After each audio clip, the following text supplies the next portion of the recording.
Itu kan di pengadilan negeri Tegarong Hmm. terkait mengenai masalah transparansi itu gimana? Sekarang ini Hmm. di era digital, Ya. terlepas dari berlakunya undang-undang ITE atau tidak, Hmm. ada yang namanya uh, kalau kita buka komputer itu namanya Windows, jendela. Ya. Semua institusi, bahkan rumah tangga pun Ya.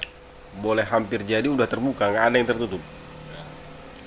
Ketika Anda pegang gadget, Anda memoto diri Anda Hmm. di dalam rumah Hmm.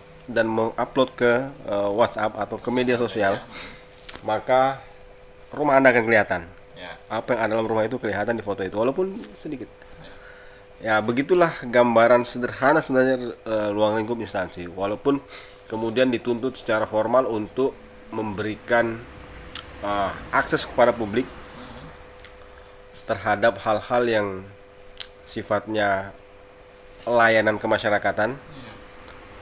baik itu sifatnya perkara maupun non perkara. Oke. Nah, itu kita punya beberapa fitur itu. Banyak sekali. Di antaranya adalah sistem informasi penyusunan perkara.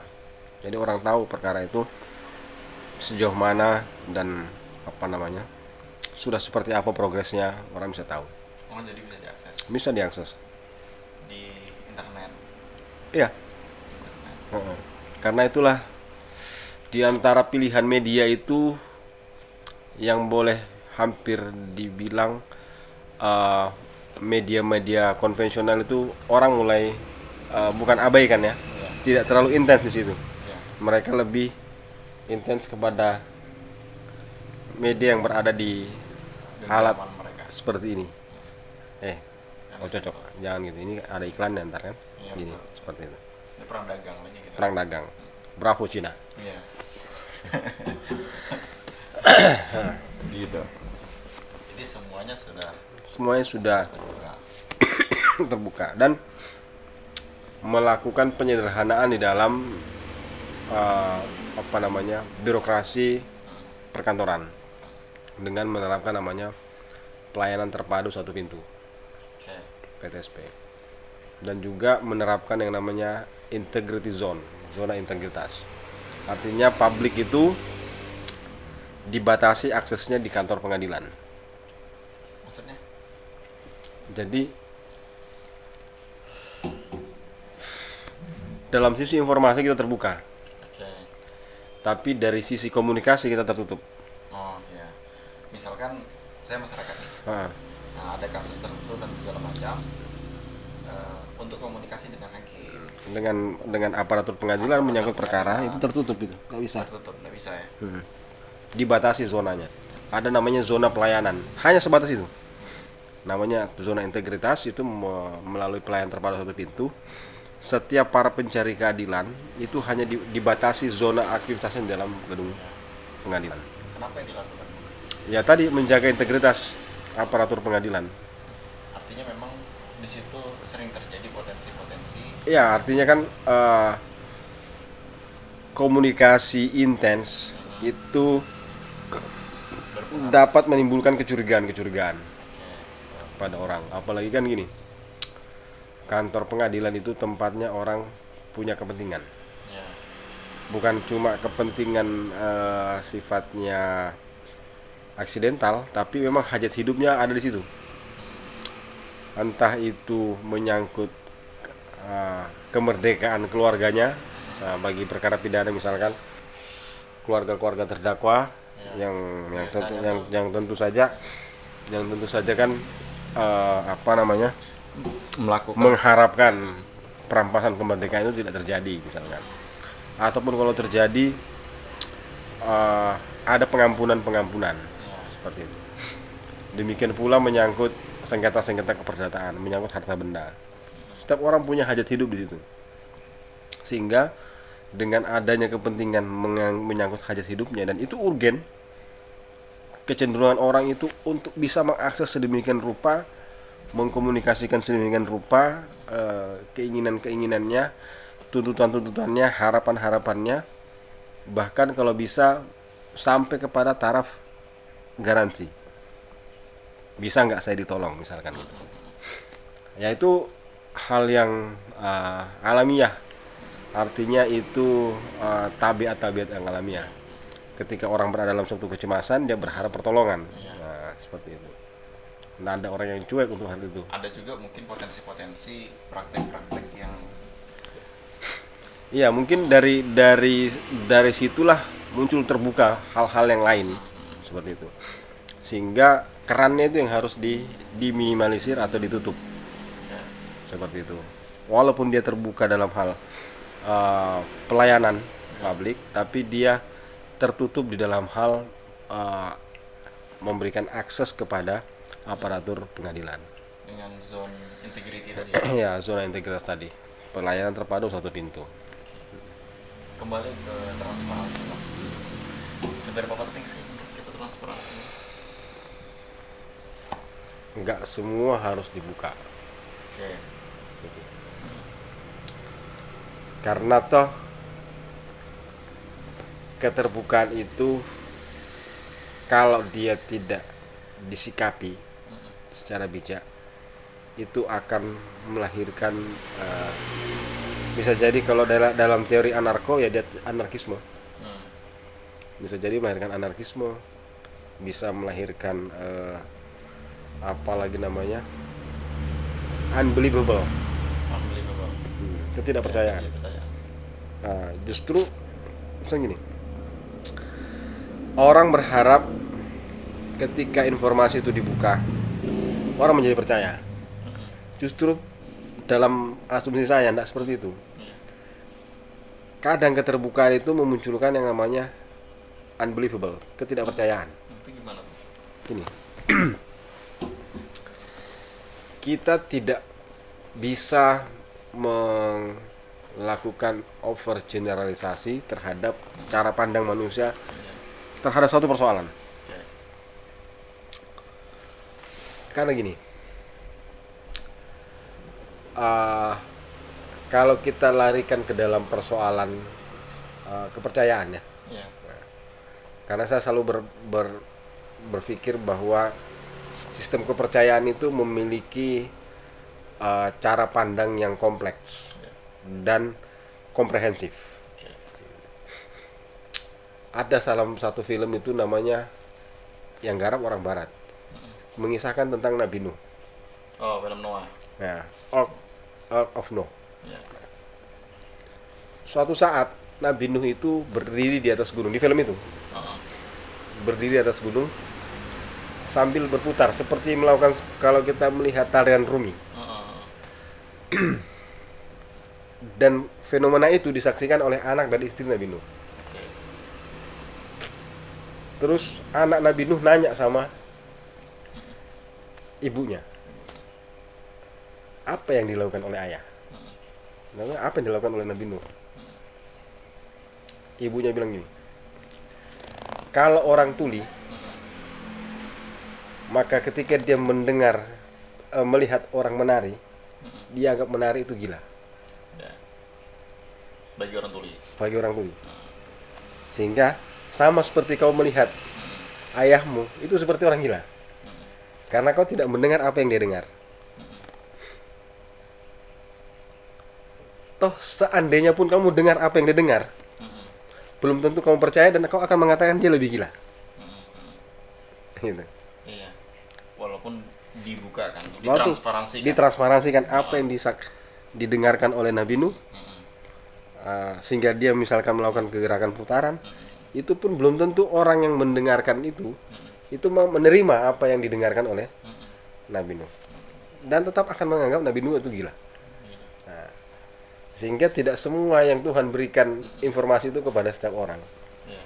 Itu yang saya akan mengatakan, justru nanti bisa jadi keterbukaan itu menciptakan namanya unbelievable, ketidakpercayaan. Justru itu menjadi membuat orang itu tidak percaya.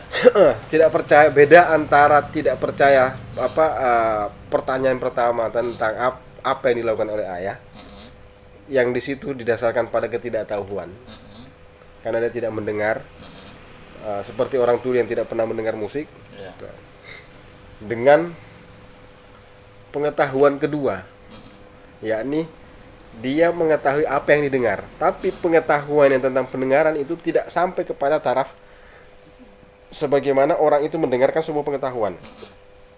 Gitu. Ketika seseorang dinyatakan gini, dalam rumus ilmiah itu seperti ini. Setiap benda cair apabila dipanaskan maka dia akan menguap. Benda cair. Menguap. Betul kan? Benda cair dia akan menguap. Tapi di dalam induksi dikatakan telur cair.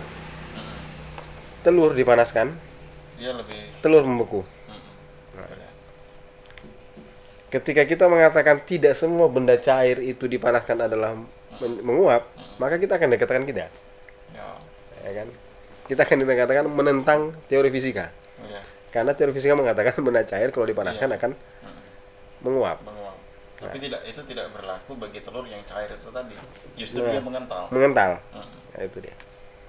Itulah saya bilang, pada taraf pengetahuan kedua, ketika dia diberikan informasi dan tidak memiliki kemampuan untuk itu, dia akan menciptakan unbelievable.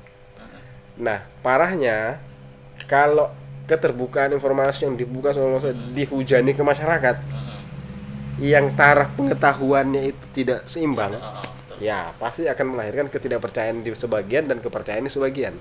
Seperti itu. Dan belum lagi pada persoalan tafsiran-tafsiran. Gitu. Ya. Semua orang kan bebas mempersepsikan sekarang kan. Itu dia. Nah, ketika dia tidak sesuai dengan ra'yu dia, ya dia akan tidak percaya dengan itu. Makanya mungkin beberapa kasus, misalkan kemarin Bang ya, kasusnya Jessica, kopi Jessica, nah segala macam itu kan dibuka Bang. Cyanida, ya. Nah, ternyata itu juga menimbulkan berbagai macam Polemik di masyarakat. polemik ya. Masyarakat harus menafsirkan suatu fenomena hukum. Sementara untuk bisa memahami fenomena hukum tersebut, paling tidak harus lulus 120 SKS di Fakultas Hukum. Iya, betul. Standar minimal. Iya. Terus ya kalau dia platformnya lawyer, dia melihat pada sisi bentuk-bentuk perbuatan, apakah perbuatan tersebut pada dasarnya adalah kehendaknya untuk melakukan tindak pidana atau tidak. Begitu juga dalam sisi penuntutan akan memunculkan hal seperti itu. Persepsi juga menurut umum, dan begitu juga majelis hakim punya persepsinya. Iya.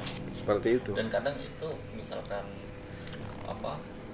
itu dibuka justru dengan adanya berbagai macam opini publik, gerakan publik dan segala macam itu melemahkan persepsi hakim tadi itu Bang. Jadi dia tidak, jadi gini, saya belum mendapatkan pengalaman ya, bahwa bentukan publik itu terus bisa mempengaruhi decisionnya seorang hakim. Ya. Dalam artian mempengaruhi di sini dalam pengertian begini, guilty or not guilty. Tapi kalau misalkan seorang itu dianggap bersalah dan kemudian dilihat dari beban kesalahannya, itu bisa jadi. Bisa jadi, misalkan gini, yang sering jadikan anekdot atau sering menjadikan cerita itu adalah kasus seorang nenek yang curi singkong. Atau yang curi semangka. Iya, betul. Ya toh? Kok dihukum penjara? Bahwa persoalan dia terbukti mencuri benar. Iya. Ya kan? Nggak peduli berapapun. Dia mencuri. Tapi kemudian dia harus dihukum seperti apa? Hal itu kemudian yang bisa mempengaruhi. Yang pengaruhnya itu banyak macam. Itu gimana sih kasusnya itu Bang? Kalau kita melihat dari sudut pandang itu ya, kan banyak juga dari anekdot itu, kenapa sih para koruptor yang curi uang rakyat justru lebih biasa-biasa saja. Maksudnya sedangkan maling, sedangkan ibu tadi misalkan yang curi sedikit itu dan segala macam itu maling ayam dan segala macam itu penjaranya kadang lebih besar. Enggak ada cerita. Pasti koruptor lebih tinggi. Oke. Nggak ada maling semangka kalau nilainya tidak sampai 2.500 di piring itu tidak pidana ringan. Sama maling ayam kalau nggak sampai 2.500 ya kalau dia satu kandang ini 4 juta. Nah kemudian gini,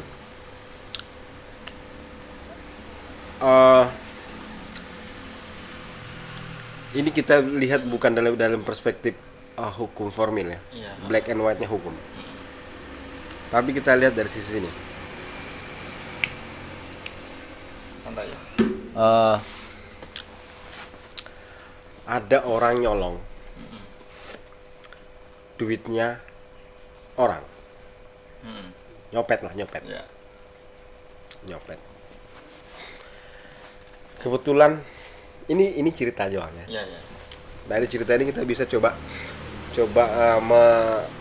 meramu pikiran kita seperti apakah sebenarnya yang tindakan apa yang kita harus lakukan atau keputusan apa yang harus kita ambil terhadap pelaku itu. Ya. Perbandingan antara korupsi dan nyuri. Ya. Ini kan perlu Bang klarifikasi kan. Banyak kan opini-opini dan segala macam memberikan perbandingan sehingga memang perlu Makanya klarifikasi sih. Makanya saya akan mencoba untuk mengajak kita berpikir. Oke. Nah, setiap fenomena-fenomena di masyarakat, karena gini,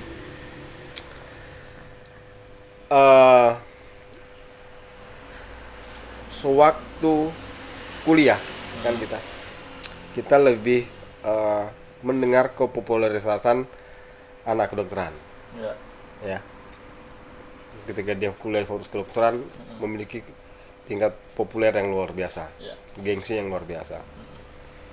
Padahal secara teoritis apa yang dipelajari di bangku kuliah dengan apa yang ditemukan di masyarakat itu sama. Ketika di masyarakat ada di bangku kuliah mengatakan kalau dia sakit kepala atau dia sakit gigi itu cocok kalau dikasih metamfetamin, penghilang rasa sakit. Ya. Kayak aspirin itu ya. Ya, seperti itu kayak antalgin lah gitu. Ya. Begitu dia lulus kuliah, asal apa segala dan jadi dokter, ketika ada orang datang sama dia, Pak, kepala saya sakit atau gigi saya sakit, pasti yang dia kasih apa yang dipelajari di bangku kuliah. Tapi beda dengan fakultas hukum. Tidak semua apa yang lu pelajari di bangku kuliah itu kok akan dapatkan dalam realitas sosial. Nah, contohnya seperti ini. Kita membandingkan antara dua bentuk perbuatan ya. Tadi itu Bang ya. Cerita tadi. Curi dan pencurian dan korupsi. Ada orang nyopet uang orang, nilainya anggaplah 500.000. Di bawah 2.500.000. Harusnya di piring tadi ya. Harusnya di piring ya. Harusnya di piring. Begitu orang itu dipanggil, si pemilik uang ini dipanggil. Akhirnya ditanya dia, benar uangmu 500? Benar Pak, uang saya tuh uang 500.000 diambil. Terus dia bilang gini, uang itu baru saya pinjam Pak. Saya baru dari teman saya pinjam uang itu 500. Rencana uang 500.000 itu akan saya belikan obat untuk anak saya yang sakit di rumah sakit. Belum sampai saya ke rumah sakit, uang itu dicopet sama dia. Akhirnya anak saya masih menderita sakit. Gitu. Ya, kalau kita mau bikin dramatis, gara-gara nggak ada obat meninggal lah, gitu. Nah, sekarang terhadap pelaku copet itu, gimana kira-kira? Ayo. Susah. 500.000 tapi bisa mengakibatkan orang meninggal. Nah, dengan uang korupsi apa coba? Korupsi 500 juta. Pernah ngerasakan uang negara 500 juta? Enggak. Itu. Coba. Bingung juga sih. Jadi bukan karena nyolong dia kemudian digebukin. Loh, bisa dibayangkan orang itu ketika dia pinjam uang kemana, ke sana kemari, dapat 500.000 untuk kebutuhan anaknya yang sedang berobat. Tiba-tiba copet di tengah jalan, didapat tuh copet, apa dilakukan sama dia? selesai bola-bola. Iya, Betul, betul. iya. Dibanding korupsi. Dibanding korupsi. Korupsi siapa? Uang siapa? Mm-mm. Uang rakyat. Mm-mm. Rakyat di mana? Nggak kelihatan rakyat pegang uang itu. Oh, Iya tuh. Uang itu ada dalam catatan-catatan anggaran. iya. Nggak pernah rakyat lihat itu. Mm-mm. Adakah pernah masyarakat mengeluh haknya dalam APBD dirampas? Iya tuh. Nggak ada. Makanya wajar. Tidak ada secara langsung ya kan bang. Iya bener. Yang kita rasakan ini kan psikologi. Seharusnya gini. Nah, Seharusnya gini. Berapa kali kan kita melihat apa lagi namanya, penangkapan terhadap tersangka korupsi kan, itu disaksikan orang kan, Iya. lewat. Kok nggak ada yang pergi gebukin dia? mm-mm. Padahal yang nonton Ah, itu rakyat loh, iya. ya kan? Iya, Dan yang ditonton kan. iya lewat di depan dia. Misalkan, contoh lah, Bupati Kukar, Mm-mm. ya kan, Mm-mm. ditangkap, kan dilihat sama orang. Iya. Kan ada juga orang lihat nonton di situ, ada juga masyarakat yang menyaksikan pada saat itu. Kenapa tidak masyarakat yang gebukin dia? Iya. Dibanding orang tadi ya. Iya, Yang anu tadi. karena tidak ada hubungan langsung dalam jiwa kebatinan masyarakat, nggak ada. Iya. Yang digebukin, yang dipukulin itu karena ada jiwa kebatinan dia di situ. Iya. Bayangkan uang 500.000 untuk ngobatin anaknya, misalkan gitu. Atau nggak usah gitulah, untuk belanjanya hari itu Mm-mm. dia pinjem, dicuri, Iya. ngamuk dia. Iya, karena itu berdampak langsung. Iya. Nah, sedangkan pembicaraan tentang mengenai masalah kasus korupsi dan segala macam itu tidak berdampak langsung. Nah, kita bicara mengenai masalah hukumnya, bang. Iya, hukumnya jelas. Kalau misalkan gini, saya ambil yang parameter itu. Ya. Ketika Anda mendengarkan kesaksian itu, Nah, evidence, ya. si pemilik uang, Ya. uang itu saya pinjam Pak untuk makanan keluarga saya, terus dicuri sama dia, akhirnya keluarga saya nggak makan. Jadi itu mempengaruhi perspektif tuntutan, bang. Nggak, artinya gini, Gimana? mempengaruhi atau tidak mempengaruhi, jelas bahwa koridor hukumnya beda antara pencurian biasa dengan korupsi. Pencurian biasa dengan pencurian ringan. Nah, jika kemudian dikaitkan perlakuan, kalau kita tanya, bagaimana sih perlakuan? Kok beda sih perlakuannya antara koruptor dengan pencuri ya? Seolah-olah pencuri itu hidupnya ngenes gitu kan, dibandingkan koruptor petantang petenteng. Pikir nggak juga? Masih bisa lambai-lambai. Ya, nggak mungkin dia nangis di situ, Iya, betul. ya kan? Nggak mungkin dia nangis. Kan mencoba untuk tegar. Iya. Satu. Kalau yang mencuri secara langsung udah dipukuli, Nah, mau iya, nangis, nggak bisa ya, karena sudah menderita sakit kan. Dan ya kalau memang dikatakan kok pencuri nggak koruptor nggak ada yang bawa belur, ya maunya lu ya yang nonton gitu, yang lagi syuting lu timpukin dia ya. Iya, harusnya kan gitu. Iya, Kan Anda mengasumsikan bahwa itu maling. Dari sisi teoritis, memang agak pembuktian di dalam tindak pidana korupsi dengan pencuriannya beda lah. Kalau kasus tadi tuh, bang, itu gimana, bang, prosesnya, bang? Kasus pencurian biasa tadi, bang. Itu Nah, gimana tetap dengan kondisi drama yang sedemikian Iya, rupa? tetap dia harus diputus dengan pencurian ringan. Ya. Itu ini kita bisa bicara masalah nominal masa kurungannya, bang. Itu gimana? Iya, bisa jadi misalkan gini. Misalkan ada namanya pemberatan atau ada namanya pemindahan maksimum yang bisa dijatuhkan. Misalkan kalau misalkan gini ya, ini contoh aja ya, dia nyolong di rumahnya orang kaya misalkan, yang angka belanja perharinya itu anggaplah 5 juta Ya. gitu, untuk kebutuhan rumahnya itu 5 juta, terus dicolong 500.000.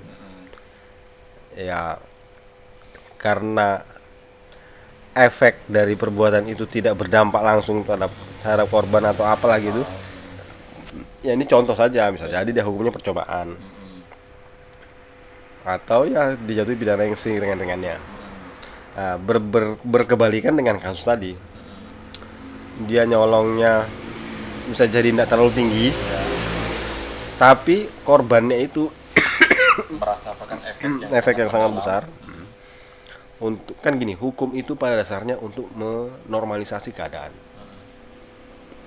memberikan rasa keadilan, tapi bukan balas dendam. Ya harus paham itu. Dia karena pelanggaran hukum itu sama dengan ketidakharmonisan sosial, gitu. Nah, dalam teori ini disebut dengan, ya walaupun ini ada teorinya namanya restoratif justice. Mengembalikan kepada keadaan semula. Artinya norma-norma kehidupan di masyarakat yang semula timpang atau karena adanya pelanggaran itu kemudian didudukkan kembali ke posisinya. Nah, mendudukannya itu adalah baik dengan melalui law enforcement atau dengan penertiban gitu. Tidak semuanya harus dilakukan dengan pendekatan hukum normatif sebenarnya. Contoh tadi ada hal-hal yang barangkali kalau saya balik ceritanya ada orang yang kebetulan keluarganya juga sakit, dia butuh duit, sementara misalkan dia di kampung itu adalah orang terasing, nggak punya sanak famili di kampung itu, dan dia melihat kemungkinan untuk membantu dirinya itu dengan cara berbuat itu tadi. Nah kebetulan yang diambil juga kebetulan orang tajir, misalkan gitu, orang tajir, duitnya diambil 500.000, slow aja dia, ya kan? Nah secara emosional dia dengan angka 500.000 itu sebenarnya tidak masalah, main-main aja. Ya artinya karena dia misalkan kehidupan sehari-hari 5 juta itu biasa dihabiskan sehari, ambil 500.000 bukan hal yang masalah. Tapi bagi si pelaku yang mengambil uang itu 500.000 itu begitu penting baginya, menyangkut misalkan dia harus tebus obat di rumah sakit atau saya balik aja cerita itu. Nah terus ketangkep gitu. Ya kita harus mempertimbangkan hal-hal yang kemudian mendorong seorang untuk melakukan tindak pidana. Artinya di dalam memutuskan suatu perbuatan hukum tersebut itu banyak faktor yang harus kita perhatikan. Contoh tadi, dia nyolong karena kebetulan butuh makan, nggak punya kerjaan tapi butuh makan. Makan itu nggak pakai surat lamaran. Kalau mau surat lamaran dulu lama, tapi makan tuh kebutuhan hari ini. Nah, ada juga orang nyolong karena mau beli sabu atau mau mabuk-mabukan, yang lain itu. Bisa jadi dia nyolongnya 1 juta untuk makan, satu nyolongnya 500.000 untuk mabuk-mabuk. Kalau dari sisi nilai, ya sedikit 500.000, banyak 1 juta. Tapi dari sisi kualitas perbuatan, orang melakukan kejahatan itu bukan didasari karena memang ada suatu niat untuk melakukan kejahatan, tapi ada faktor lain. Namun pada saat yang sama dia tidak memiliki cara untuk mengatasi persoalan tersebut selain cara yang seperti itu. Karena kapasitasnya hanya di situ gitu. Atau itulah yang terlintas di benaknya, dengan dibarengi dorongan primer yang ada dalam dirinya, makan misalkan, atau anaknya lagi sakit, itu dorongan primer. Dibandingkan dengan orang yang mabuk-mabukan, membeli minuman keras tapi nggak punya duit. Itu kan bukan hal yang sifatnya urgent atau artinya penting. Itu memang mempengaruhi tuntutan itu tadi bang. Itu mempengaruhi putusan hakim. Itu mempengaruhi putusan hakim dengan pembuktian di meja itu tadi bang ya. Tentunya kita harus buktikan, misalkan gini, apakah betul dia adalah misalkan orang yang sedang membutuhkan itu, tidak punya pekerjaan atau apa, ataukah memang ada hal-hal yang sifatnya mendesak yang dia harus penuhi, tapi dia tidak memiliki cara yang positif untuk memenuhi kebutuhannya itu, sehingga dia menggunakan cara yang negatif, yang tercela juga ya. Sebagai perbuatan tetap harus kita hukumi, tapi seperti apa hukumnya atau seperti apa sanksinya, itu yang harus kita pertimbangkan sesuai dengan keadaan. Dan makanya dalam putusan hakim itu selalu ada 2 hal, yang namanya keadaan yang memberatkan dan keadaan yang meringankan. itu menjadi pertimbangan dalam memutuskan berat ringannya hukuman buat seseorang. Nah, seperti itu. Dibanding dengan korupsi tadi? Korupsi sama. Korupsi sama. Jadi gini.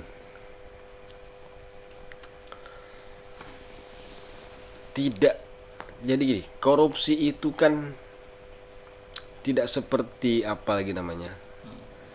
Tidak sesederhana orang nyolong. Ya.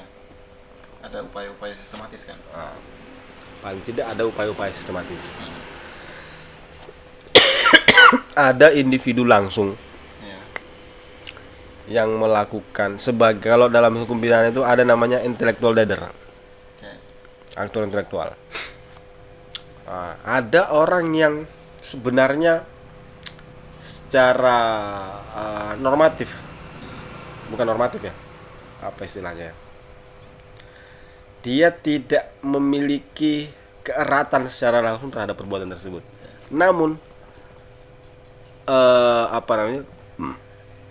terwujudnya perbuatan itu salah satu kausalnya adalah dia.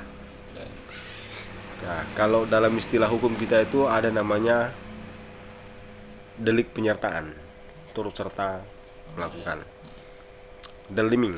Nah, dalam bahasa Belandanya deliming. Nah, misalkan gini, dalam kasus-kasus korupsi, dan itu hampir banyak mendera pejabat kita. Karena problem atasan atau misalkan problem tenggat waktu, misalkan untuk proyek-proyek ya, tenggat waktu pembayaran, dia harus membuat tanda tangan di situ. Kalau tanpa dia tanda tangani, itu dikira proyek-proyek itu pembayarannya nggak cair misalkan. Tapi pun tanda tangan itu kadang-kala tidak tunggal. Artinya ada tahapan-tahapan. Iya. Biasanya kan ke dulu misalnya. Iya. Bawahannya dulu dicek lagi. Nah, dan masing-masing membuat tanda tangan. Iya, nah, kemudian cuman tahapan-tahapan ini menjadi syarat. Kan gitu. Menjadi syarat untuk terpenuhinya suatu maksud. Maksudnya misalkan pencairan anggaran. Nah, terkadang misalkan ada orang itu tanpa pikir panjang, satu, melihat misalkan sudah deadline, harus dibayarkan, misalkan gitu, atau tidak memahami mekanisme yang ada, artinya unprofessional. Dia orang dipasang di situ bukan karena pengetahuannya tapi ketidaktahuannya. Karena dia tidak tahu, anggaplah gitu, mungkin bisa jadi dia bisa diperalat untuk misalkan butuh tanda tangan. Misalkan orang itu juga butuh job itu. Kalau ada job itu, kalau dia mulus di job itu, dia bisa naik ke job yang lain. Sedangkan untuk duduk di job itu dia nggak punya kompetensi, nggak punya kapasitas di situ, nggak punya kompetensi di situ. Tapi karena dia butuhkan, dia mau. Dan ternyata orang yang menempatkan dia juga bisa memperalat orang ini karena kepentingannya. Nah, suatu saat misalkan ada hal-hal yang menyangkut keuangan negara atau keuangan daerah, di mana dia dibutuhkan decision-nya, butuh kebijakannya, butuh kekuasaannya, terus dia melaksanakan itu tanpa berpikir panjang, tanpa menelaah atau tanpa, iya tetap kena. Walaupun dia tidak pernah menikmati apapun. Menikmati hasilnya.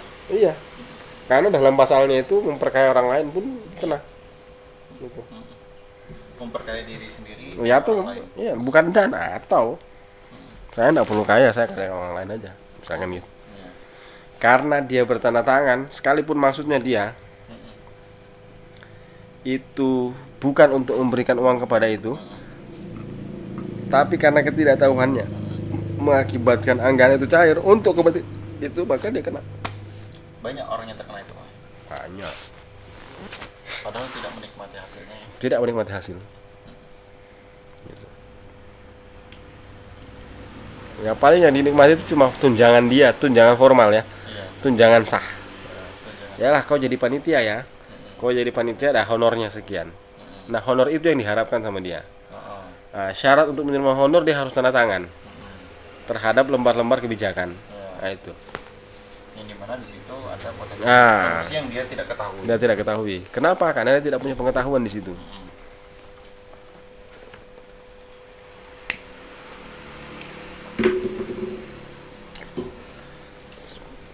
urusan korupsi nih ya. Bukan cuma urusan hukum itu pelik. Nih. Saya kembali kepada ke dalam terminologi agama. Untuk mengetahui suatu perbuatan dosa itu gampang. Tapi untuk mengetahui perbuatan itu berpahala itu susah. Contoh, mengerjakan sholat itu menghilangkan dosa. Ya, betul. Pertanyaannya, apa tidak berdosa ya? Menjauhkan dari dosa. Pertanyaannya, Melepaskan kewajiban lah, menggugurkan kewajiban kan. ya artinya kan ya kan lepas dosa kan? Lepas dosa. Tapi apakah dia kemudian berpahala? Susah. Belum tentu. Iya. Iya. Diterima ada. Iya. Syarat untuk dapat pahala diterima. Iya kan? Iya. Dia tidak berdosa, oke. Tapi berpahala tidak? Enggak. Sama lah dalam dunia. Mencari kesalahan orang itu gampang. Iya. Betul sih. Iya. Makanya selalu saya bilang temen. Ya terus terang di Pengadilan Negeri Tenggarong yang paling sering membebaskan orang dari penjara apa dari jeratan hukum saya. Pernah ada yang temen nanya, kenapa sampai seperti itu? Saya bilang, mencari kesalahan orang itu gampang. Tapi bagaimana mengeluarkan orang dari kesalahan itu susah. Itulah. Ya, sama, nggak ada. Siapa di dunia ini yang berani mengatakan bahwa sholatnya diterima dan dia berpahala dengan sholat itu? Kecuali orang-orang yang pede. Siapa? Tapi ketika dia berdosa, saya bisa tunjuk. Iya sih. Iya, nggak perlu. Kelihatan kan. Kelihatan. Dosa itu. Walaupun dosanya nggak ketahuan kan, Iya. tapi kelihatan. Kita memiliki takaran untuk mengetahui itu. Contoh misalkan, ada dua informasi yang berbeda. Kita sudah klaim dia bohong, masih dosa tuh. Iya. Iya. Betul. Sam- Mudah dideteksi. Tanpa mudah deteksi. Itu saya bilang. Jadi apa namanya? Terkadang orang selalu mengagung-agungkan yang namanya keadilan. Iya banyak. Ya. Tegakkan keadilan, perjuangkan keadilan, Lawan korupsi. lawan korupsi. Keadilan jika dia lawan itu apa? Determinasi bukan ya? Lawan dari kezaliman, benar. Ya. Ya. Betul. Yang kita maksudkan di sini bukan keadilannya, Iya. tapi kezalimannya. Itu yang kita lawan. Betul. Walaupun melawan kezaliman, pastilah berlaku adil. Harus bersikap adil. Tapi substansinya bukan di situ. Ya. Karena keadilan itu sendiri satu hal yang kalau saya menggunakan bahasa kasarnya itu mengerikan. Iya. Ketika ditanya apakah ada yang lebih baik daripada keadilan, Nggak ada sih. Adil itu sendiri. Wisdom. yang lebih baik daripada keadilan itu ada.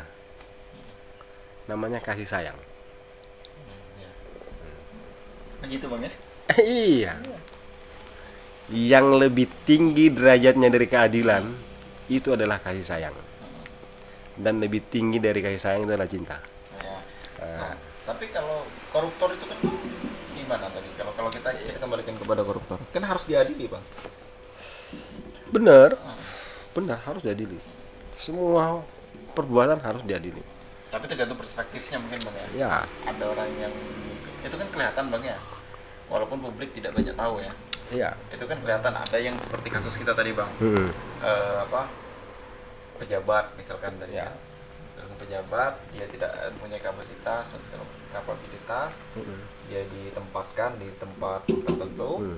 Nah, sehingga dia tanda tangan saja tertangkap. Nah, ada lagi yang memang leadernya.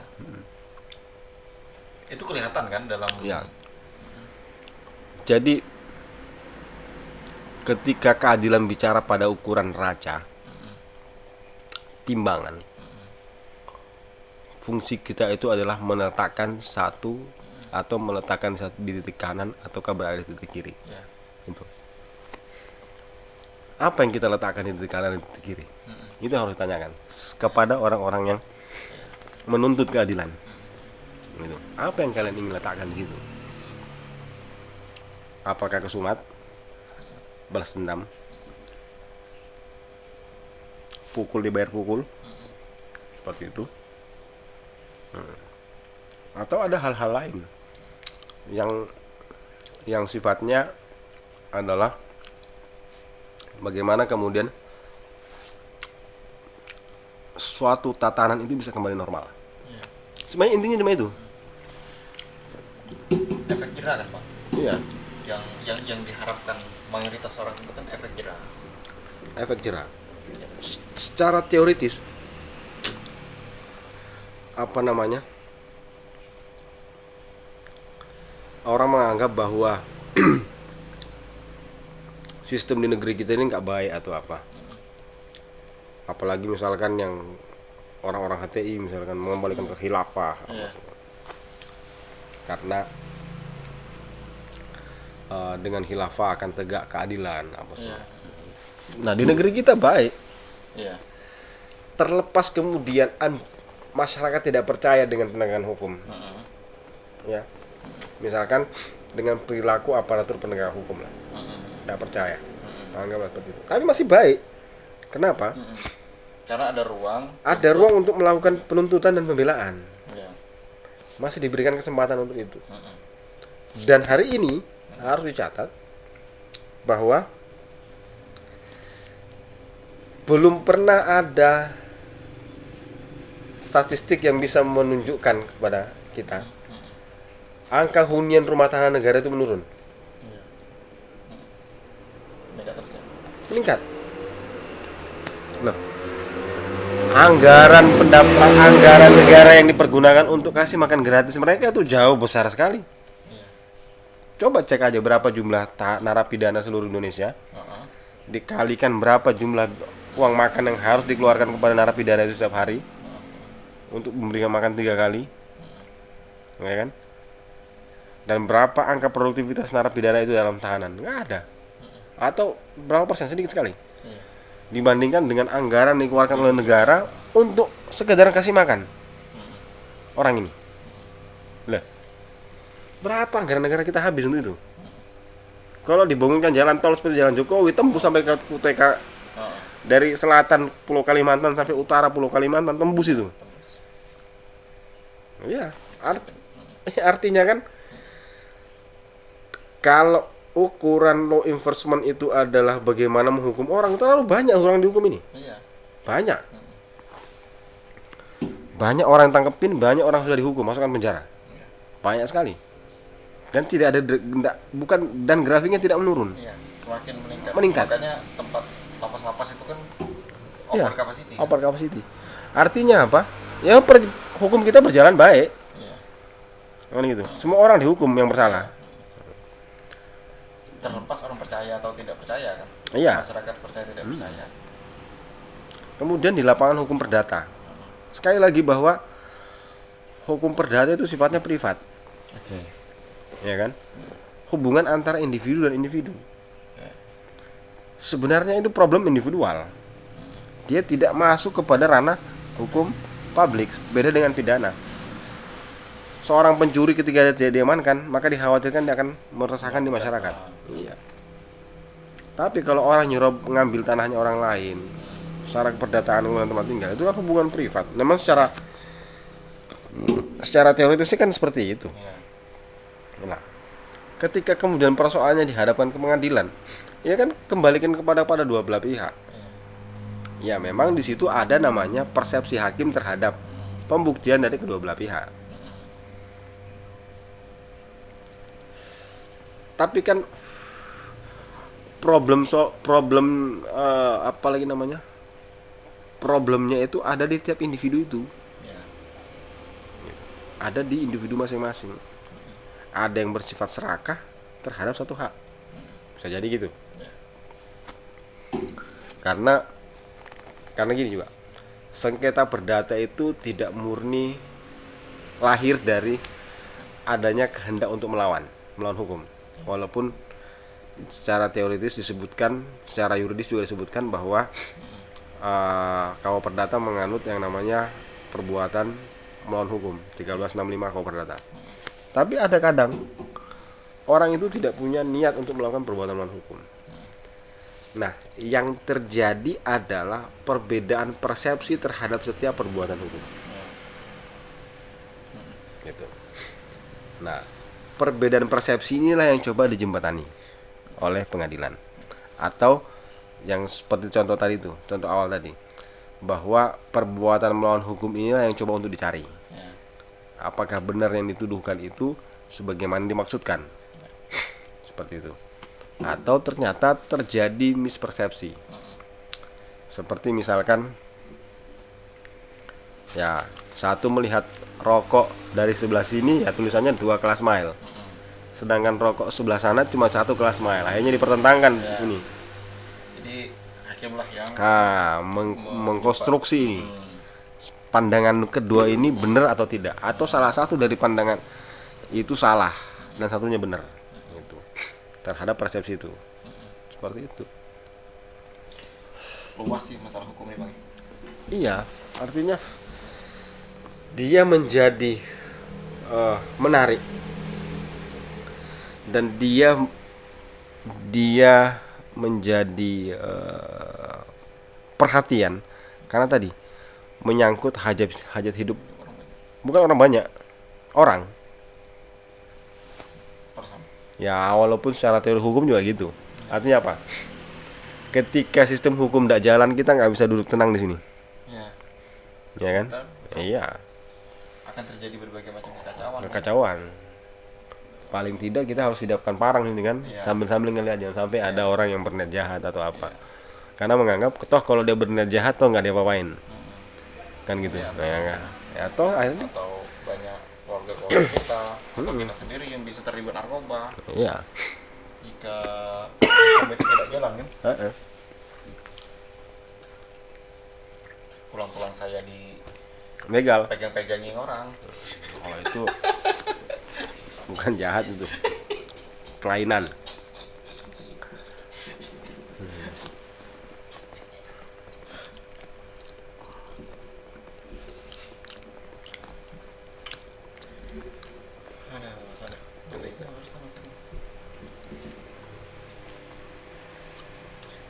Jadi semua gimana yang biasanya kita menghadapi masyarakat itu, Bang? Kan biasanya banyak nih yang para penuntut keadilan nih. Nah, untuk menghadapi problem-problem yang hadir di berbagai macam kehidupan hakim itu gimana? Ya, paling tidak pertama kita harus pahami, memberikan pemahaman bahwa yang kita putuskan itu adalah persepsi kami, Pak Hakim. Dan secara sistem kita harus menghormati persepsi itu. Kan asasnya kan seperti itu. Putusan hakim itu selalu dipandang benar, terkecuali ada putusan lain yang membantahnya. Itu sudah asas. Ya, karena kalau tidak seperti itu kacau jadinya. Dulu saya ingat waktu Cakim dulu, tiba-tiba ada pengacara yang mungkin karena di pihak yang kalah ya, biasanya seperti itu, di pihak yang kalah akhirnya menggerutu. Masa kok putusan perkara begini jelas-jelasnya ini diputusnya seperti ini. Akhirnya gue nyeletuk, kenapa bukan abang aja yang adili? Abang begitu, karena dia lebih tua dari saya pengen abang ya. Kenapa bukan abang aja yang jadi hakimnya? Kalau abang yang adili, abang pasti putusnya seperti itu. Gitu. Ya kalau karena dia yang hakimnya, dia putus seperti itu. Karena putusan seperti itu, kalau tidak pendapat, ada mekanisme lain. Nah itu. Bisa melakukan upaya hukum. Ya, banding, kasasi kalau tetap sudah ingkrah di kasasi, masih menganggap bahwa ada hal-hal yang perlu diutarakan kembali, mengingat bahwa hal itu kemudian belum pernah diajukan sebelumnya dan dianggap penting, baru diajukan PK melalui novum misalkan. Atau misalkan ada kaidah yuridis yang dibuat oleh majelis hakim, ternyata kaidah yuridis itu pernah dianulir oleh satu putusan terdahulu misalkan, yang menganggap bahwa kaidah berpikir seperti ini itu adalah kaidah berpikir yang keliru secara normatif. Nah, yang disebut dengan pengajuan PK dengan alasan kekeliruan atau kehilafan hakim dalam memutuskan perkara. Nah itu, ya itu, tapi tetap kembali bahwa harus ada pihak ketiga yang menyelesaikan persoalan tersebut dan harus diterima apa yang diputuskan oleh pihak ketiga. Itulah hakim. Dalam persoalan perdata, hakim adalah pihak ketiga. Di antara dua orang yang berkonflik diputuskan, dan dia harus menerima itu. Itu kanon asasi hukum dimanapun di dunia ini, dan itulah hukum rasional yang diterima oleh manusia. Ya artinya kan negara, hakim ini bergerak dengan dengan undang-undang juga kan Bang, yang mau memang harus kita terima secara formal kan. Ya, artinya gini, Walaupun terbuka kesempatan-kesempatan lain. ya, artinya hakim sebagai penafsir, penterjemah, atau apa istilahnya,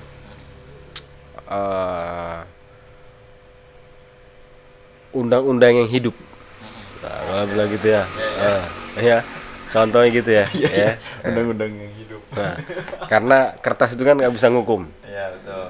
Itu buku saya ada kitab undang hukum pidana. Kalau orang nyolong itu, kalau tanya buku itu dia nggak bisa ngapa-ngapain, ya kan? Nah, dia harus diproses gitu. Ya, berarti kita nih NKRI yang hidup. Gitu ya. NKRI yang hidup, undang-undang yang hidup. Undang-undang yang hidup. Walaupun itu undang-undang produk politik, ya kan gitu. Ya. Karena Ya itu kan, tapi setidaknya kan itu disepakati oleh berbagai elemen Ya. anak bangsa kan. Itu bagian dari do kontrak sosial. Ya. Yang harus dijalankan. Dijalankan. Bahaya kalau tidak ada peraturan gitu kan. Iya. Peraturan kayak gitu nggak merdeka kita dari dulu kan. Kalau nggak ada undang-undangnya. Bukan persoalan merdeka atau tidak merdeka, tidak ada tatanan. Betul. Tidak ada tatanan yang akan berjalan. Sedangkan kehidupan ini kan harus ada Iya. sistem kan. Ada tatanannya. Ada pagi, Alam ada malam. semesta aja. Ya. Alam semesta aja berputar. Ada pagi, ada malam. Gitu dia. Ada ganteng, ada jelek, gitu. Ada udah berpasangan, ada yang jomblo. Jadi, maksudnya Itu tatanan itu. Iya, itu tatanan. Misalkan bumi yang mengelilingi matahari, itu nggak tatanan. Apalagi dalam kehidupan kita berbangsa dan bernegara ini kan, harus ada tatanan kehidupan itu. Memang seperti itu. Nah, hakimlah yang menerjemahkan itu. Dalam lapangan pidana, penuntut umum itu mempersepsikan seolah-olah si terdakwa ini melakukan ini. Penuntut umum, penasihat hukum juga mengatakan, mempersepsikan bahwa seolah-olah si terdakwa tidak melakukan itu. Nah, hakim yang menentukan apakah yang dimaksudkan oleh penuntut umum itu yang dapat diterima, ataukah yang dimaksudkan oleh penasihat hukum itu tidak diterima. Misalkan dengan persepsinya hakim berdasarkan sistem pembuktian yang dimiliki ditambah keyakinan tadi. Persepsi hakim ini kan Bang, kadang disebut kadang subjektif kan untuk menentukan itu. Ya. Nah, bagaimana untuk melakukan sebuah tatanan sistem ketika perspektifnya pun itu subjektif. Ya. Kita bergerak di wilayah subjektivisme kan. Gitu. Bagi orang yang tidak pernah belajar logika, dia akan menyebut subjektif. Tapi kalau dia pernah belajar logika, dia akan tidak melihat itu sebagai subjektif. Karena ada namanya Hipotesa. Jadi gini, kalau dalam logika kan ada namanya objektif di dalam objek, Ya. Oke. ya kan? Pernah saya dengar. Nah, ada yang namanya objektif di dalam subjek. Itu yang kemudian disebut subjektif. Ya. Padahal dia adalah objektif, tapi di alam subjek. Nah, ketika misalkan apakah subjektivitas itu tidak bisa diterima sebagai suatu kebenaran yang absolut? Ya kan gitu. Kalau ini dinyatakan bahwa dia tidak bisa, maka setiap dari persepsi apapun itu, bahkan wahyu pun akan dianggap subjektif. Tidak ada benarnya. Kalau cara pandangnya seperti itu. Kalau cara pandangnya seperti itu. Nah, tapi kalau subjektivitas itu ternyata memiliki nilai absolut, bagaimana nilai absolutnya? Ya kan gitu. Nah, kembali kepada kaidah awal tadi, bahwa subjektif itu pada dasarnya adalah objektif di alam subjek. Nah, di sini harus dibedakan dua hal. Bahasa sederhananya gini. Ketika saya mengatakan itu kamera, itu persepsi saya. Ya, toh? Subjektif enggak? Yes, Subjektif. Tapi benar enggak? benar. Benar. Karena ada objeknya. Ada objeknya. Betul. Ya kan? Betul. Persepsi saya tidak dibangun dengan suatu persepsi yang tidak ada objeknya. Ya. Atau tidak ada objektifikasi terhadap itu. Oke. Nah, beda misalkan kalau saya menyebutkan segitiga bersisi 4. Ya. Itu subjektif kan pendapat saya tuh. Ya. Ada segitiga bersisi 4. Ada. Ada. Coba carikan saya segitiga bersisi 4. Kalau dibangun kubus segi 4, sisi 4. Nah, bukan segitiga itu. Nah, bukan segitiga lagi ya. Artinya itu pure tidak ada objeknya di dalam subjek. Nah, subjektif yang seperti inilah yang harus ditolak. Ya. Artinya apa? Kembali kepada pertanyaan awal tadi. Hakim di dalam memutus itu tidak semata-mata ra'yu dia, tapi ada Pokoknya aku objektifnya. nggak suka, misalkan. Nggak bisa. Nggak bisa. Nggak bisa. Artinya ada SOP sendiri bang ya. SOP Iya. berpikir Makanya ada namanya beyond reasonable doubt. apa tuh? Pokoknya kau cari lah di kamus itu kan. Iyalah. Berat bahasa termula dari tadi nih mas. Gitu. Saya cuma tahu istilahnya beyond reasonable doubt. Artinya hal-hal yang dapat diterima secara rasional. Oke. Baik itu dari sistem pembuktian melalui alat bukti, ya itu kan objektif tadi itu. Ya, betul. Keterangan saksi, adanya surat-surat, persesuaian antara keterangan satu dengan keterangan yang lain sehingga menjadi petunjuk. Identifikasi Iya. nilainya. Dihubungkan dengan adanya barang bukti dan tidak adanya penyangkalan-penyangkalan yang bisa membalik asumsi itu. Artinya kan tidak mungkin kita menolak ini sebagai fakta. Ya. Fakta inilah harus menjadi fakta hukum. Itu yang disebut dengan kerangka objektif. Ya. Nah, fakta hukum inilah yang kemudian dinalar oleh hakim. Artinya hakim tidak boleh lepas dari kerangka fakta hukum. Nah, penalaran terhadap fakta hukum ini di mana? Di saat dihubungkan dengan ketentuan perundang-undangan tentang suatu perbuatan. Apakah perbuatan fakta yang ada di persidangan dari keterangan saksi, keterangan terdakwa, kemudian keterangan ahli, pendapat ahli misalkan, atau misalkan bukti surat ataupun barang bukti itu memenuhi maksud daripada rumusan undang-undang. Memenuhi maksud itulah penalaran hakim. Karena di sini ada rumusan, di sini ada fakta. Apakah ini nyambung dengan sini? Yang menyambungkan itu adalah penalaran hakim. Ya. Tapi penalaran hakim tadi saya katakan tadi memang dia subjektif karena penalaran hakim. Ya. Tapi hakim dalam menalar itu berangkat dari kerangka objektifnya. Apa kerangka objektifnya? Ya ini fakta hukum dan juga unsur perbuatan dalam undang-undang. Itu yang dirumuskan. Dia tidak boleh keluar dari situ. Ya. Makanya dalam hal ini tidak ada yang namanya segitiga bersisi 4. Ya. Gitu. Ya, betul. Sudah ternilai dengan Iya. objektif. Objektif. Karena ada objeknya. Gitu. Ada objeknya. Walaupun itu subjektif hakim. Iya. Karena dia yang menalar. Iya. Apa yang nalarnya? Fakta dan rumusan unsur. Itu. Tapi kan bang, kemudian kan hari ini kita banyak melihat berbagai macam kasus bang. kasus korupsi di hukum itu sendiri, di aparatur hukum sendiri, di kehakiman dan segala macam. Kayak kemarin Balikpapan misalkan. Itu bukan korupsi tuh. Nah. Ya, mungkin bukan korupsi bang, tapi ada oknum bang ya, melakukan gratifikasi. Walaupun ada masalah korupsi tapi gratifikasi. Ya. Nah, itu gimana bang? Kita menilai ketika ada aparatur hukum sendiri yang melakukan perbuatan itu. Ya harus ditindak lah. Harus ditindak ya. Pertanyaannya, bagaimana dengan produk hukumnya? Kan orang anggap lagi nih ya, ada orang diputus bebas, kan gitu, diputus bebas. Ternyata diketahui si terdakwa ini menyogok lah,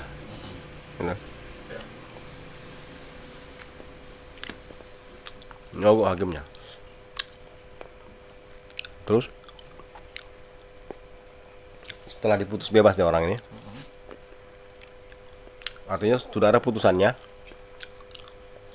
Terus setelah putusan baru ditangkap hakimnya. Terus bagaimana dengan putusan sendiri? Iya. Itu gimana bang? Apakah putusan itu direview ulang atau gimana? Dalam sistem hukum kita tidak ada yang seperti itu. Kembali kepada pasal 1. Putusan hakim itu harus selalu dianggap benar.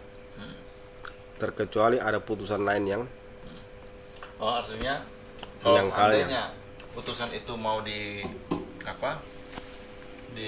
tuntut ulang lagi, itu ada mekanismenya juga sini bang? Bukan tuntut ulang, nggak ada ceritanya. Kita mengenal asas itu dianulir dan segala macam. Ya anulir itu kan melalui upaya hukum. Ya. Kalau bebas kasasi. Gitu. Tapi ada satu hal juga yang harus kita perhatikan. Terkait itu tadi ya. Kalau kita belajar dari beberapa fenomena ya.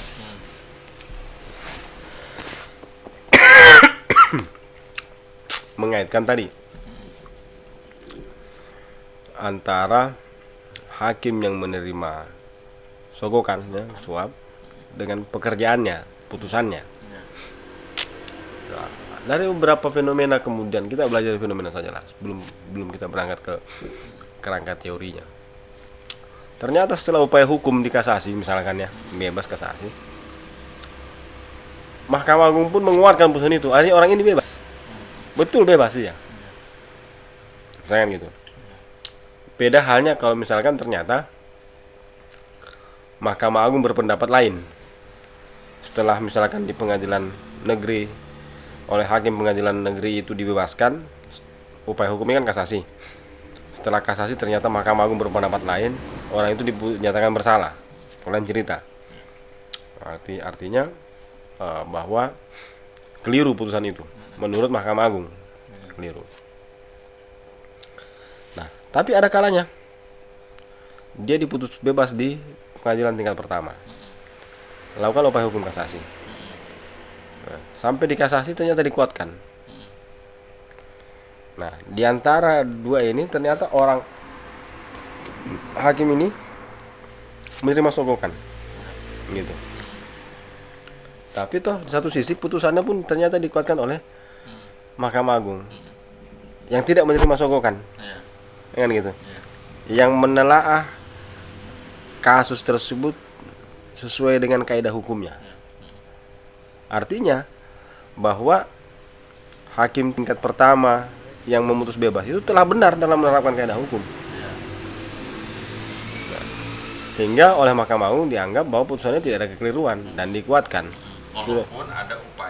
Walaupun ada perbuatan lain yang dilakukan oleh oknum orang ini dalam bentuk menyogok. Nah, artinya apa? Artinya bahwa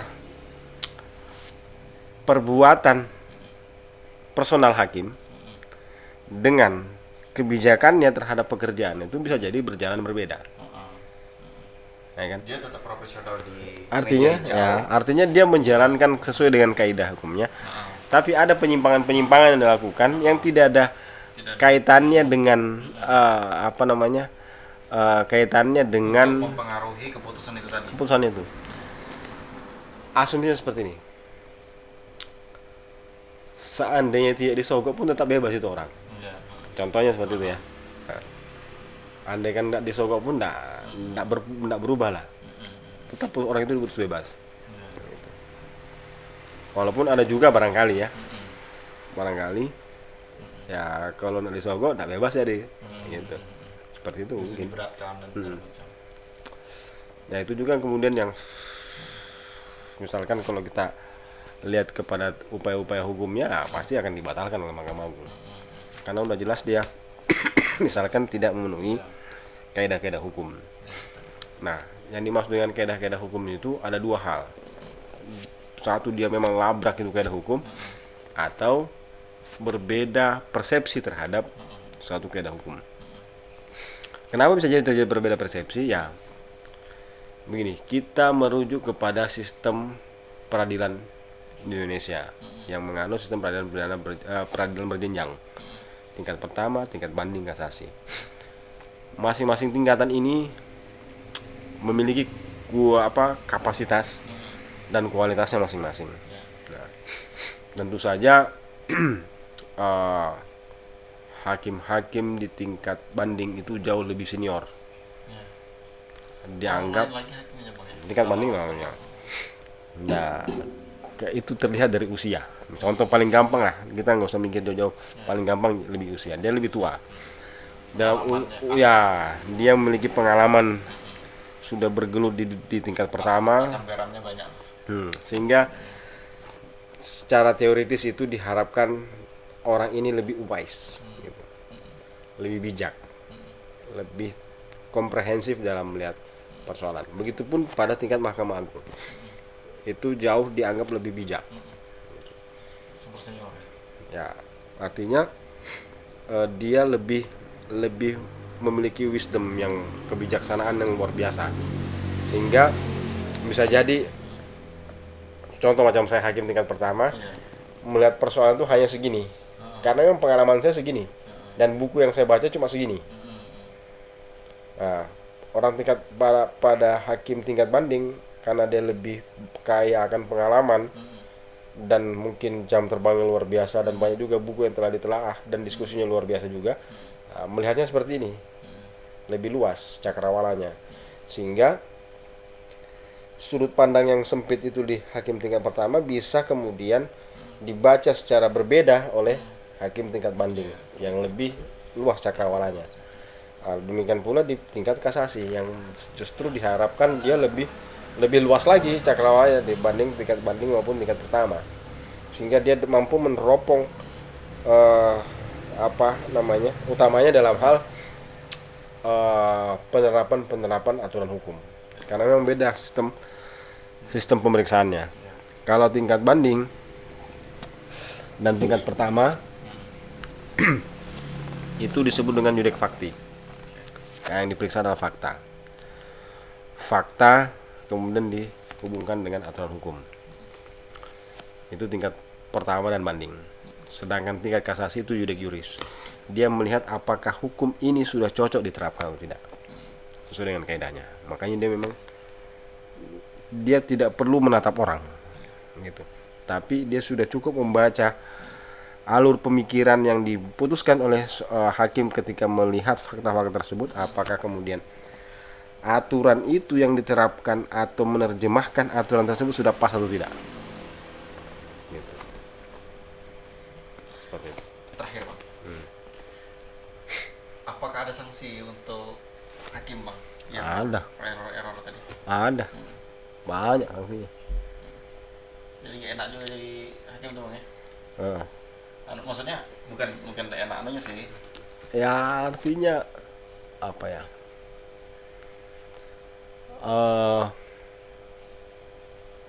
Segala hal memang harus ada kontrolnya. Ya, betul. Kalau dia tidak ada kontrolnya, under kontrol nanti. Dan itu kadang menghancurkan lembaga sendiri kan. Kalau tanpa ada kontrol itu kan Iya. kan jadi bumerang. Dan perlu diingat, lembaga yang paling komprehensif kontrolnya cuma Mahkamah Agung. Gimana sih Bang? Apa sih Bang kontrolnya itu? Pertama, secara kelembagaan itu tidak ada lembaga yang menjadi variabel pembanding di Indonesia yang statusnya sama-sama memiliki status yang kuat selain di bidang hukum. Contohnya adalah Komisi Yudisial. Ya kayak ya. Memang ada Komisi Kejaksaan, ada Komisi Kepolisian, ada Oh ada. ada Kompolnas, Komisi Polisi Nasional, Polisi juga ada. Kompolnas, ada Komisi Kejaksaan. Tapi saya katakan tadi, Komisi Yudisial ini kedudukannya itu luar biasa. Dia atur dalam Undang-Undang Dasar. Iya, Undang-Undang Dasar. Ya. Sedangkan Kompolnas, Komisi Kejaksaan, saya belum tahu aturannya di mana. Apakah tingkat undang-undang atau di bawah undang-undang? Atau aturan lembaga sendiri? Ya, memang lembaga tersendiri. Iya. Cuman kekuatan hukumnya dia Tidak di Undang-Undang Dasarnya. Beda dengan apa? Komisi Yudisial Yudisial tadi. yang tugasnya menjadi balancing dari lembaga peradilan. Enggak ada. Efeknya apa sih Bang bagi hakim itu? Misalkan kenal. Ya banyak. Sebagaimana lazimnya pegawai negeri sipil, Oh. mulai dari teguran lisan, tertulis, sampai hingga pemecatan. Pemecatan. Iya. Ya artinya kan kalau bisa kita simpulkan lah Bang ya.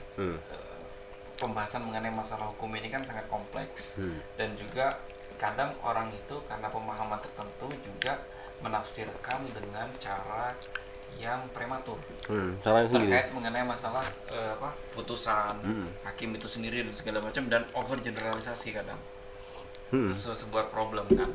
Nah ini yang sebenarnya yang perlu kita luruskan tadi. Karena gini, sedangkan kami saja di kalangan hakim itu ada kaidah, ada rule-nya bahwa ya kurang lebih sama lah, sesama biskota dilarang saling mendahului.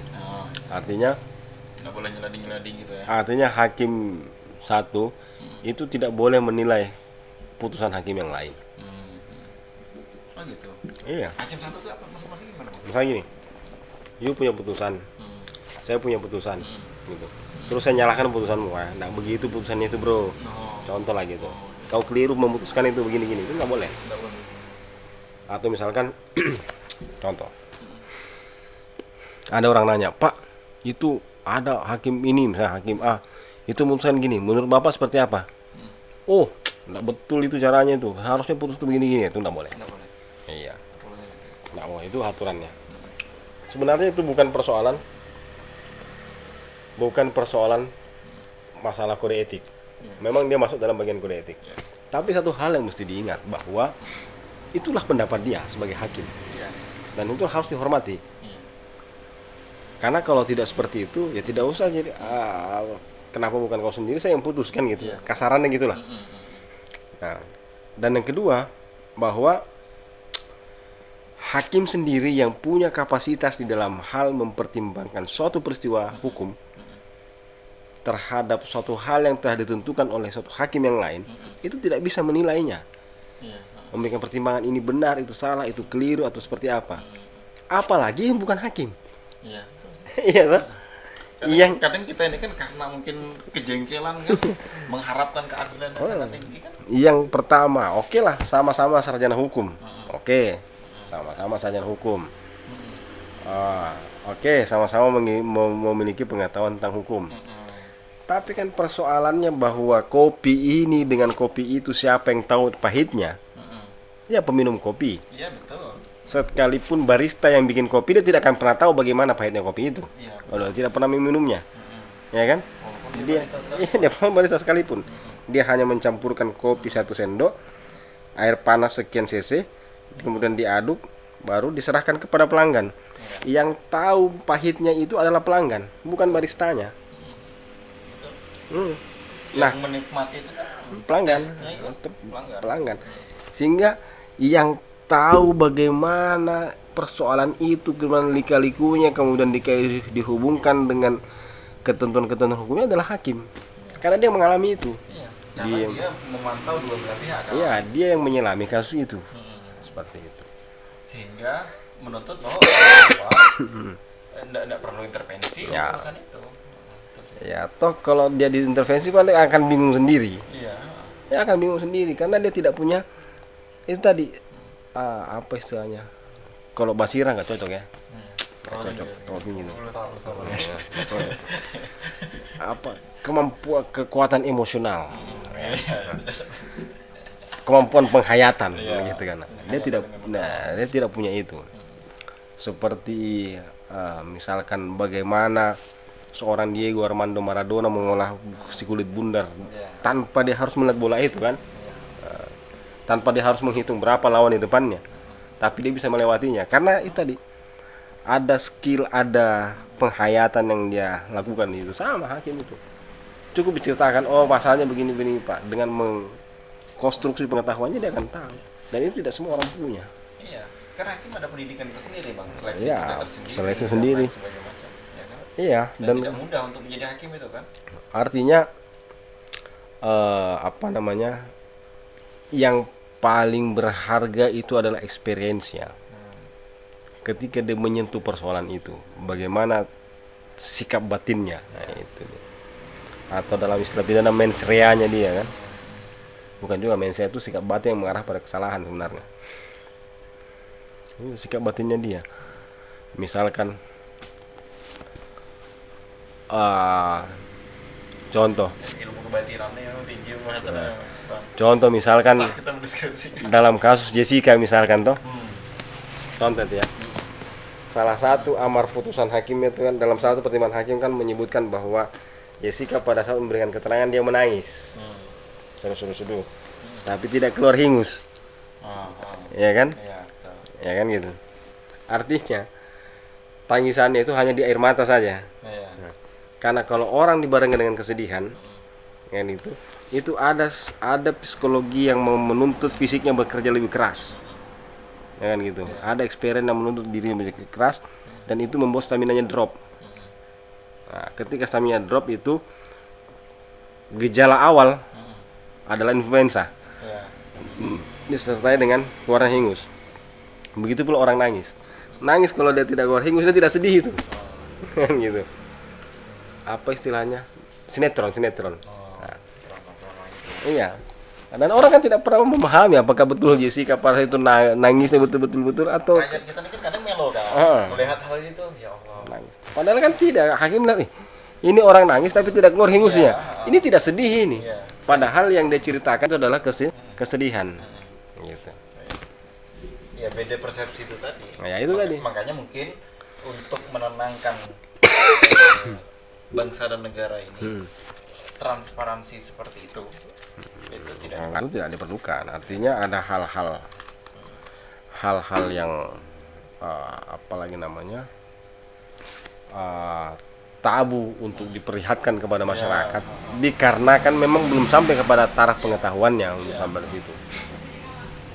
Digeneralisasi nggak bisa. Kalau kemudian dipertontonkan dalam ranah akademisi, bisa jadi. Itu pun dalam konteks sama-sama memahami koridor masing-masing. Ya. Kalau masyarakat ini kan terserah dia aja mau persepsikan. Temannya sendiri aja diceritain kok, digibahkan. Orangnya di depannya lagi kan. Depannya lagi. Serah dia aja gitu loh. Enggak ada filter. Enggak ada filter. Artinya itu aja, Bang. Thank you. Nah, menerima diri saya ini, ya kan. Soalnya narakawan juga aku. Oh iya. Mantap Bang, mantap. Ini membuka wacana baru bagi saya pribadi lah ya, dan semoga bermanfaat bagi Anda. See you. Gitu aja Bang.